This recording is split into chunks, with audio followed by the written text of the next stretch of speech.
준비했습니다.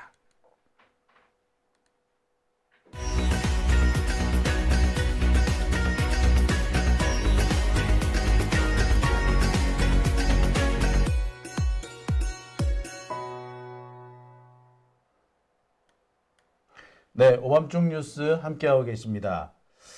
저희 오밤중 뉴스에서는 매일 열리고 있는 재판 관련 소식도 전해드리고 있습니다. 오늘도 재판이 열렸는데요. 오늘은 내란 관련 사건 이 재판이 군사법정에서 열렸습니다.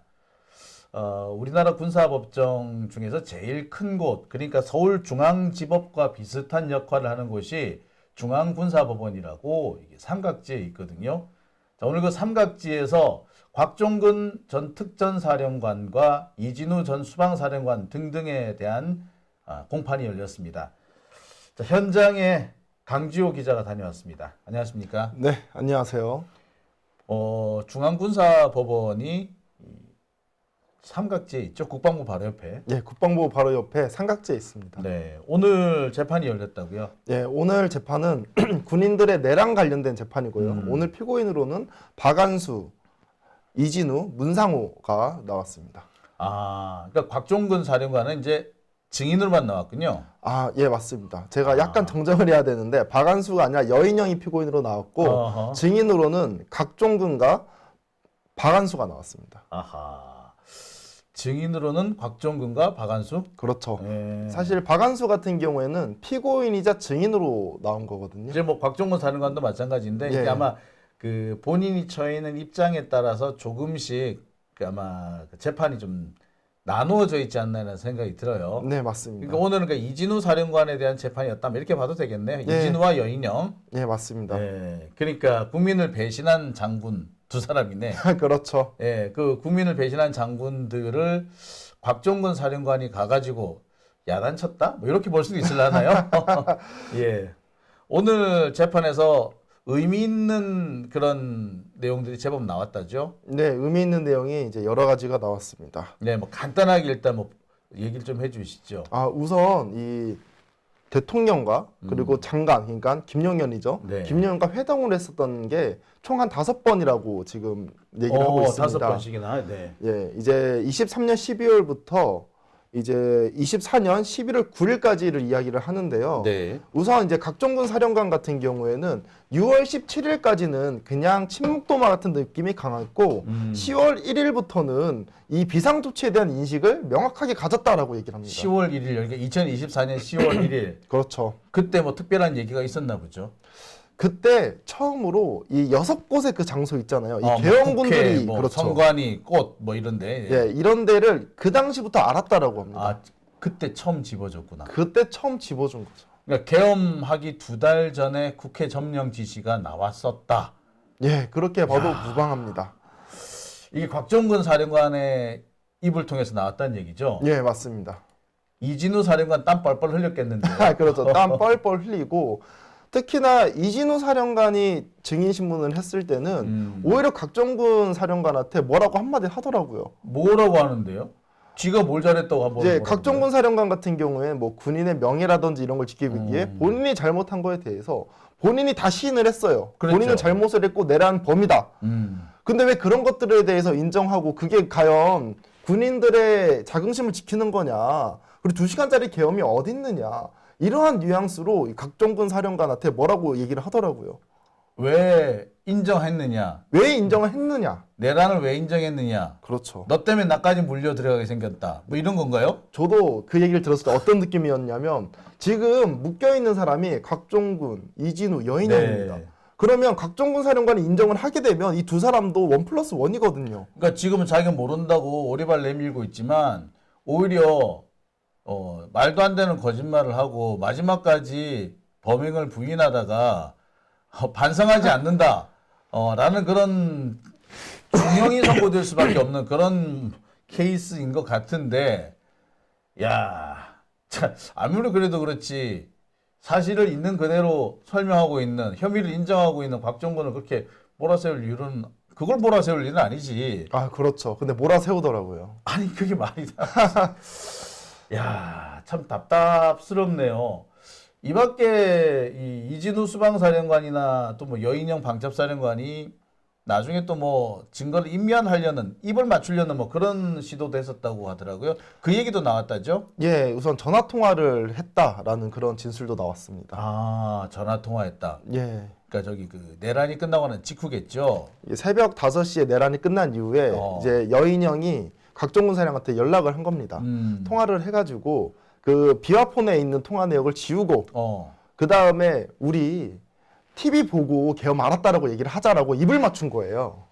그러니까 그 이전부터 여러 차례 그렇죠. 윤석열한 집에 놀러 가고 관사 가고 술 얻어먹고 하다가 다 알았는데 그렇죠. 아 몰랐다. 몰랐다. TV 보고 알았다. 그렇습니다. 그러면은 이 여인영 사령관이나 이런 사람들이 국회에 나와서 했던 얘기는 다 불화였네? 아이고 근데 하여튼간 이게 뭐냐면 정확하게 이 10월부터 알기는 했지만 뭐 정확한 임무 지시라든지 이런 건 12월 1일 날 알게 되었다라고 얘기하고 직접적인 계엄은 그 계엄이 일어나기 거의 한 2-30분 전에 알았다고는 이야기를 하고 있거든요. 아, 그러니까 원래 D-Day H아워는 직전에 알게 돼요. 그렇죠. 직전에 알게 되는데 무슨 일이 언제 있을 거다 정도쯤은 미리 언지를 주는 거고 그다음에 얘들은 출동을 해야 되는 애들인데 그렇죠. 당연히 먼저 알렸겠지. 당연히 먼저 알았겠죠. 참네. 야, 그냥 그동안 국민들을 속여놨다는 얘기네요. 그렇죠. 슬 열받는데. 참. 야, 이놈들 보소. 자, 그래서 오늘 썸네일을 이렇게 잡아봤습니다. 계엄 2달 전에 이미 국회 점령 지시를 받았다라고 말이죠. 국회, 진짜. 나 진짜 이걸 뭐라고 해야 될지 모르겠네요. 아니 이걸 자, 이 얘기는 이제 본론 들어가서 자세히 얘기해 보도록 하고요. 자, 강지우 기자 워낙 키가 커요, 그죠? 그러니까요. 카메라 설정을 조금 했습니다. 카메라 설정을 매번 다시 해야 돼. 지효 때문에. 자, 그러면 지금부터 그냥 본론을 한번 들어가 보죠. 우선 아이고 이것이 너무 길었구나. 네, 우선 계엄 2달 전에 국회 점령 지시를 받았는지 안 받았는지 요 얘기부터 좀 하죠. 이 얘기가 어떻게 해서 나온 건가요? 그러니까 24년 10월 1일 이 당시가 이제 국군의 날 행사입니다. 그래서 이날 처음 6개의 장소에 대해서 알게 되었고요. 이 당시에 뭐 이진우나 여인웅도 있었지만 이 통합적으로 어떻게 할 것인지에 대한 논의는 없었대요. 그러니까 이제 개별적으로 뭐 수방산 어디, 뭐 방첩산 어디, 특전산 어디 이 정도만 알았지 정확히 가가지고 어떤 일을 할 것인지 그리고 협조는 어떻게 할 것인지 이러한 내용은 없었다라고 합니다. 그러니까 가서 무슨 일을 할 것인지는 말 안 해줬는데 어디 가라는 얘기는 10월 1일 그렇죠. 계엄 2달 전에 미리 얘기해 준 거네요. 그렇습니다. 가서 구체적으로 무슨 일 할지는 모르겠는데 근데 일단 군인이 가면은 맨 먼저 하는 거는 장소 확보지 뭐. 장소 확보죠. 그리고 이제 이러한 얘기를 많이 하잖아요. 통상적이다. 계엄에 대해서 특단의 조치에 대해서 평상시에도 준비를 해야 된다. 이런 진술을 상당히 많이 하거든요. 뭐 윤석열이라든지 김용현이라든지. 김용현, 예. 그런데 이런 얘기를 합니다. 이 윤석열이나 김용현의 발언 등이 상식적이지 않았다라고 얘기해요. 각종군 사령관 같은 경우에. 구체적으로 좀 얘기 좀 해보시죠. 뭐 예를 들면 뭐 반국가 세력이라는 얘기라든지 아니면 뭐 비상 조치라든지 이러한 얘기는 원래 이 준비 태세를 갖추라든지 이런 얘기는 원래 통상적으로 얘기를 안 한다고 합니다.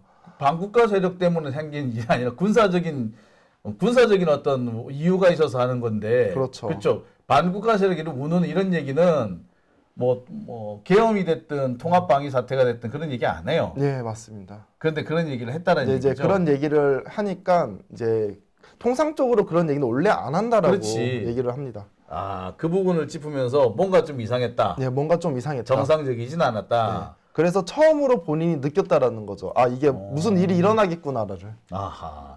그게 계엄이라고까지는 생각 못했다는 거죠, 그러니까? 예, 이제 10월이나 11월 달 이럴 때는 계엄이라는 용어를 직접적으로 사용하지 않았으나 전체적인 분위기나 내용을 들어봤을 때는 이거 비상조치를 하겠다라는 생각이 들었다는 겁니다. 비상조치. 계엄인지는 모르겠으나 그렇죠. 비상조치는 한다. 뭔가 특단의 조치를 펴려고 이러는구나. 그렇죠. 야, 그걸 벌써 2달 전부터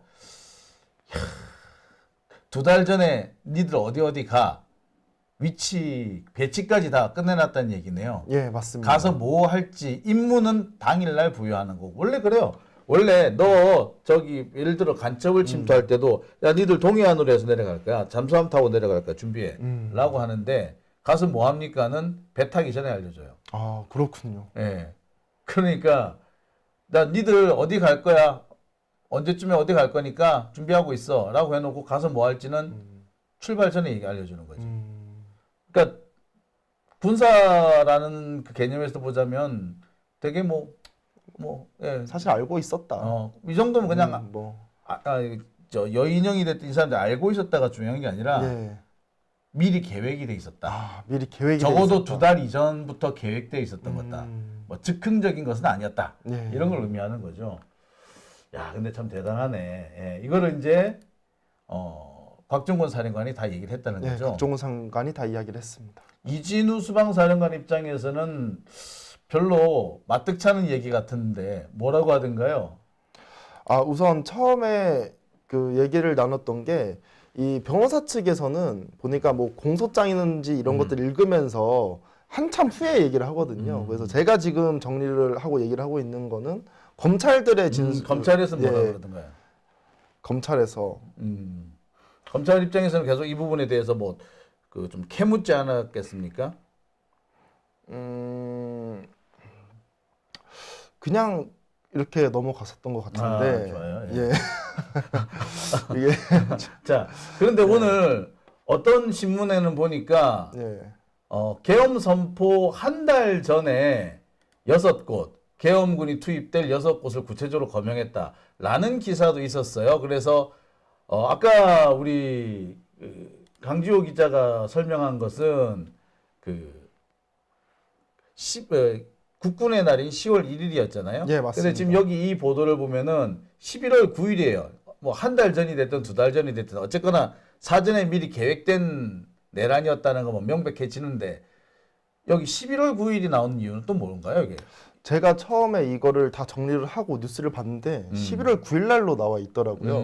근데 다른 기사를 보니까 10월 달에 써져 있는 그런 기사도 것도 있고, 있는데 제가 생각을 해보니까 되게 엄청나게 긴 시간 동안 11월 9일에서 6명의 장소를 알려줬다는 이야기를 상당히 오래 합니다. 재판장에서. 그렇다 보니까 기자분이 10월 1일이라는 얘기는 제대로 못 듣고 아마 11월 9일로 작성한 것이 아닌가. 그러면은 10월 1일, 11월 9일, 그 다음에 12월 1일 총 3번에 걸쳐서 니들을 어디 갈 거야. 그렇죠. 알려줬다는 얘기인 거예요. 예, 맞습니다.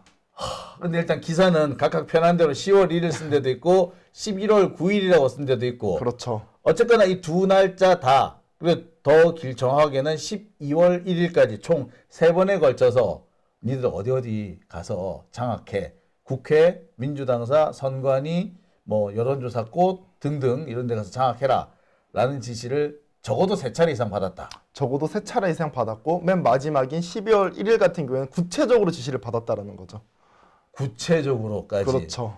가서 무슨 일을 해야 될까까지도 이제 어느 정도 얘기를 들은 거군요. 네, 맞습니다. 그러니까 준비를 뭐 했었겠네 적어도. 적어도 했었죠. 그러고 보면은 윤석열의 내란이 대충 뭐 즉흥적으로 벌인 건 아닌 것 같네요. 민주당 같은 경우에도 뭐 김민석 의원이라든지 김병주 의원이라든지 이런 분들께서 계속 그 계엄에 대한 얘기를 했었잖아요. 그렇죠. 계속 경고를 했었죠. 경고를 계속 했었는데 지금 이 장군들, 사령관들의 진술을 들어보면 오래 전부터 계획이 됐었다라는 것을 느낄 수 있었습니다. 야, 무섭다. 그렇죠. 아니, 야, 그래가지고 이들이 제일 먼저 하게 된 게 장악이고 그 다음에는 소위 말하는 체포잖아요. 그렇죠. 예, 뭐 의원들 끌어내라 뭐 그런 예, 얘기인데 맞습니다. 그 부분에 대한 얘기는 뭐 어떤 곽정건 사령관 무슨 얘기했나요? 이제 그 당일날 예, 윤석열한테 통화가 오고 첫 번째 같은 경우에 뭐 질서 유지 이런 걸 하라고 연락이 왔다라고 합니다. 그때까지는 본인이 뭐 그렇게 큰 잘못을 하고 있다라고 못 느꼈대요. 그럼 질서 유지. 질서 유지니까. 근데 이제 두 번째 전화 왔을 때 이 국회 안에 있는 인원들을 끌어내라는 지시를 받았대요. 그때서부터 이게 진짜 잘못됐구나, 이거 위법이구나를 그때서부터 느꼈다고 합니다. 하기사 군인 입장에서 네 어디 가가지고 자리 지키고 있어. 가서 점령해. 요 정도 가지고는 크게 의심을 안 할 수도 있긴 있겠다. 군인인 경우에라면. 예. 그러니까 원래 이제 그 행정기관이나 이렇게 여기가 이제 테러라든지 또는 뭐 이런 것으로 의해서 이제 방어할 필요가 있을 때는 미리 가서 점령을 해놓고 있거든요. 그러니까 그런 의미로 생각할 수도 있기 때문에 처음에는 가라는 얘기가 불법이라고까지는 생각 못했을 텐데 예. 의원을 끌어내라 하니까 이거 아이고 큰일 났구나. 큰일 났구나, 이상하구나, 그때 느꼈다라고 합니다. 그때쯤에 이제 이게 확실히 쿠데타구나. 이게 쿠데타구나. 야. 그래서 무슨 생각이 들더래요. 아니 그때서 그럼 멈추지. 왜 그 끝까지 가 그래 또. 근데 이게 이 사람이라는 게 참 그렇습니다. 뭐냐면 본인이 뭔가 잘못했다고 느껴도 자기가 계속 일을 진행하고 있었고 본인의 윗사람한테 연락이 지시가 온 거죠. 국군 통수권자한테. 그렇다 보니까 본인도 잘못된 걸 알매도 실행을 했던 거죠. 그래서 곽종근 사령관이 나지막하게 이렇게 얘기합니다. 그 당시 안 했으면 좋았을 것인데 라고 얘기를 하더라고요. 그래서 그런 되게 후회 섞인 말을 하고 이제 곽종근 사령관 같은 경우에는 지속적으로 국회라든지 이런 데 나오면서 본인이 행동했던 거에 대해서 반성을 되게 많이 하지 않습니까? 그렇죠. 아마 이런 부분에 대해서 상당히 큰 이 국민들한테 죄송한 마음을 갖고 있는 것 같아요. 그때서라도 멈췄었더라면 이렇게까지는 안 됐을 텐데 이런 생각이 있었던 것 같습니다. 멈추긴 했죠, 솔직히. 그렇죠. 멈추긴 했는데. 그러니까 이제 다들 이제 근데 그 사령관이나 이렇게 지휘관이 주춤거리는 모습을 보이면 밑에 일선에 있는 실무 병력들은 바로 행동에 영향을 받습니다. 뭘 하나 해도 자신감이 없어요. 결국 그게 아마 영향을 미쳐서 이렇게 이걸로 뭐 유치한 깨는 그런 모습까지 나오지 않았을까 이렇게 생각을 해 보는데. 본인도 그렇게 많이 힘들었겠군요. 확실히 곽종근 사령관과 이진우 여인영과의 태도는 좀 상반되는 그런 느낌이 강한 게 그 곽종근 사령관 같은 경우에는 본인이 어떤 행동을 했고 그 행동에 대해서 잘못한 거에 대해서 시인을 정말 하고 정말 미안한 그런 감정이 느껴져요. 자신을 책임을 지겠다. 내 잘못이니까 내가 모든 걸 다 책임지겠다라는 느낌이 강한데 이진우라든지 여인영이라든지 이 인물들 같은 경우에는 그러한 반성하는 그런 태도가 전혀 보이지 않습니다. 예를 들면 사실관계에 대해서는 다 인정을 하죠. 어떤 일이 있었고 어떤 일이 발생했다는 인정을 하는데 사실관계는 다 인정을 하는데 본인들은 아직까지도 끝까지 뭐 내란이라든지 이런 걸 전혀 몰랐고 그러니까 국헌문란 행위라는 것 자체가 안 된다라고 지금 인식하고 있는 거죠. 그 사람들은 주장을 하고 주장을 하고 있는 거죠. 이게 모든 게 마찬가지인데 기본적으로 그 범죄가 성립이 되려면 고의가 있어야 돼요. 고의가 있어서 고의적으로 위법을 해야만이 범죄가 성립을 합니다. 근데 내란이면은 국헌문란 행위를 하겠다라는 고의가 있어야 되는데 그 고의가 없었다라고 주장을 하면서 범죄 성립이 안 된다라고 주장을 하고 싶은 거겠죠. 네, 맞습니다. 그런데 사람의 내심의 의사라는 것이 알 수가 없잖아. 그렇죠. 그러니까 주로 이제 어떤 행위를 하였는가, 어떤 말을 하였는가를 두고 사실 나중에 이제 그 분석해서 추론을 하는 거죠. 그래서 그 사람의 그 본심을 유추해낸다라고 얘기를 하는데 유추가 되는 행위로는 유추를 해보면은 뭐 여인영도 그렇고 이진우도 그렇고 빠져나긴 어려워 보이는데 빠져나가고 싶은 모양이네 계속. 그래서 뭐 이런 얘기도 해요. 지금 제목이 뭐냐, 변호사 측에서 이 제목이 뭐냐. 그 내란 주요 임무 관련된 얘기다. 근데 이제 이 사람들이 그 이전에 계엄이라든지 이런 상황을 잘 몰랐었고 실제로 계엄 일어났을 때도 명확하게 몰랐고 우왕좌왕했었다. 이러한 얘기를 하거든요. 이 얘기는 뭐냐? 이 사람들은 계엄에 대해서 직접적으로 참가도 하지 않았고 몰랐으니까 죄가 없다라는 식으로 사실 얘기를 하고 그러니까 주장을 하는 거죠. 나쁜 놈은 윤석열이지 내가 아니에요. 그렇죠. 얘가 아니에요. 뭐 이런 윤석열이 식이죠. 시켜서 했을 뿐이지 우리는 그거에 대해서 잘 모르고 우왕좌왕했다라고 얘기를. 그런데 여기다 곽종근 사령관이 다 들었고요. 다 지시했고요. 그러면 할 말이 없겠네. 특히 그렇죠. 여인영하고 이진우는 윤석열이 그렇게 불러서 갔으면 이 고의로 참여했다라고밖에 볼 수가 없는데. 근데 제가 오늘 재판에서 가장 기억에 남는 게 그 10월 1일 이전에 여인영이 윤석열과 김용현한테 무릎을 꿇고 계엄하면 안 된다라고 얘기를 했다라는 얘기가 나왔거든요. 그러니까 작년 어느 날, 그러니까 적어도 10월 그렇죠. 이전이네요. 10월 이전 작년 어느 이전에 날 여인영이 윤석열과 김용현 앞에서 무릎 꿇고 계엄을 하면 안 됩니다. 절대 안 됩니다. 라고 말했었다. 말을 했었다라는 얘기가 나왔어요. 그 누가 한 얘기인가요?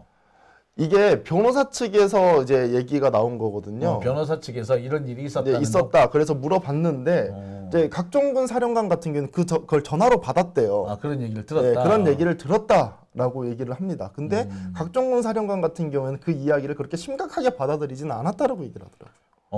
그러니까 뭐 여인영이나 이런 사람들한테 직접 전달되었다고 하더라도 좀 그럴 것이고, 만약에 소문으로 들은 거라면 그냥 그러려니 했을 가능성도 있고, 또 보면은 사람의 성품에 따라서 그 오바를 많이 하는 사람, 좀 이런 사람들의 경우에는 다른 사람이 신뢰를 잘 안 하죠. 그래서 그런 얘기를 하더라도 그래 하고 끊어버리지 뭐. 그렇죠. 그러니까 대충 뭐 그런 의미로 받아들였다. 네. 이 새끼 또 오바하는구만. 뭐 이렇게 받아들였다. 뭐 그런 취지가 되겠네요. 네, 맞습니다. 참.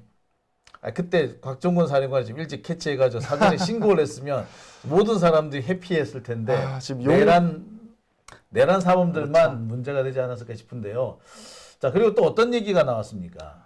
그리고 이제 뭐 거의 마지막으로는 이 통화를 한 사실이 드러났습니다. 어떤 통화죠? 이제 계엄이 12월 3일 날 진행이 되고 4일 날 이제 해제가 되고 그렇죠. 한 5시쯤에 완전히 끝났었잖아요. 그렇죠. 그 이후에 여인영이 곽종근 사령한테 전화를 걸게 됩니다.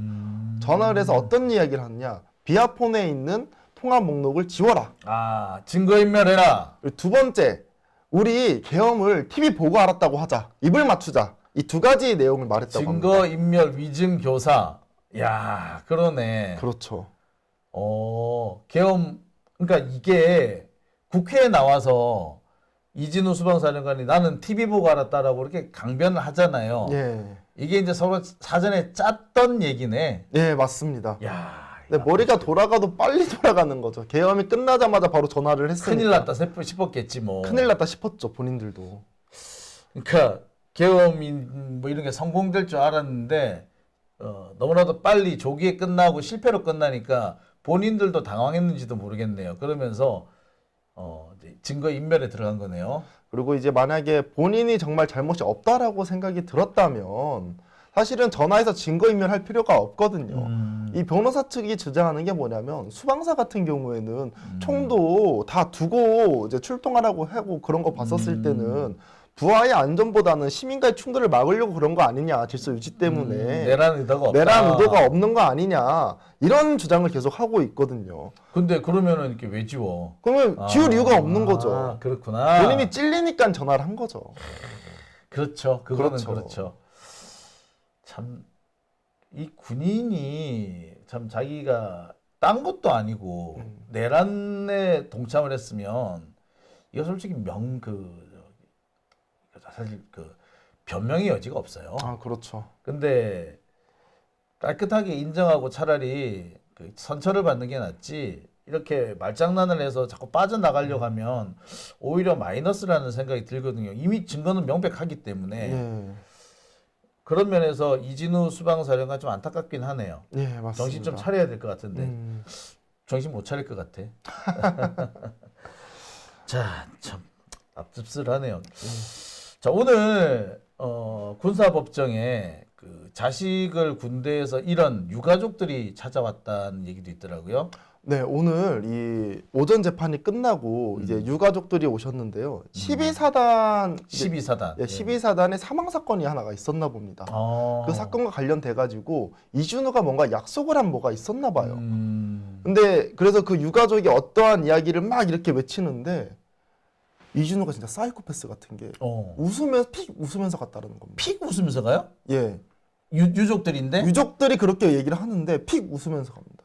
미친놈이야. 유가족들이 너 지금 웃고 가? 너 지금 사람이 그럴 수 있어? 하면서 유가족분들이 되게 진노를 하셨어요. 분노하지. 근데 저는 진짜 이건 그냥 사이코패스다. 픽 웃었다고? 픽 웃으면서 갔다라는 겁니다. 그러니까 이건 내란 재판과 관련된 이야기는 아니지만 그 사람이 여태까지 어떻게 살아왔는지를 좀 보여주는 일이 아닌가. 12사단 사단장으로 하고 있을 때 사망사고가 났는데 예. 그 사망사고 유가족들한테 자신이 뭔가 약속한 게 있었다. 그렇죠. 진상조사라든지 그렇죠. 뭐 이런 걸 했는데 약속을 안 지킨 모양이군요. 아마 그런 걸로 추측이 됩니다. 그러니까 아마 이제 와가지고 항의 비슷하게 했던 것 같은데 예. 그러니까 그 모습을 보더니 픽 웃고 나갔다. 픽 웃고 나갔다라는 거죠. 사이코인데? 이쯤 되면 진짜 사이코인데? 그렇죠. 야, 참 소름 돋습니다. 소름 돋죠. 야, 무섭네. 어처구니가 없네요. 자, 오늘 이렇게 재판이 이렇게 마무리됐던 것 같고 네. 그래서 다음 재판은 언제 열리나요? 우선 다음 재판 같은 경우에는 5월 8일 오전 10시에 열리고요. 이제 증인으로는 이 박한수가 증인으로 나오게 됩니다. 네. 다음 재판도 볼만 하겠군요. 네, 맞습니다. 지금 서울중앙지법의 지기현 판사는 지금 내란 사건 재판을 지금 비공개하고 있는데 오히려 군사법원 재판은 공개가 돼 있군요. 그렇죠. 지금 뭐 김영현 같은 경우에는 아예 진짜 비공개잖아요. 네. 정보사 한다고. 여기 피고인은 문상호는 정보사 사령관인데. 사령관이거든요. 근데 이 군사 재판 같은 경우는 비공개로 안 하고 정보사 밑에 말단 직원들이 왔는데 그건 비공개로 하는 게 도저히 저는 이해할 수가 없습니다. 상식적으로 참 말이 안 되는 상황인 거죠. 비밀이라도 이 사령관이 훨씬 더 많이 알지 그러니까요. 않을까. 예. 참, 자, 또 여러 가지 얘기가 나오는데 예. 화딱지가 나고 또 이 군대 얘기는 시작하면 끝이 없어서 끝이 없죠. 예, 오늘은 여기서 그냥 마무리 짓도록 하죠. 네, 알겠습니다. 이번 주는 재판이 이제 다 마무리됐나요? 예, 이번 주 재판은 마무리가 예, 됐습니다. 그럼 다음 주에 뵙도록 하겠습니다. 네, 알겠습니다. 자, 고생하셨습니다. 네, 감사합니다.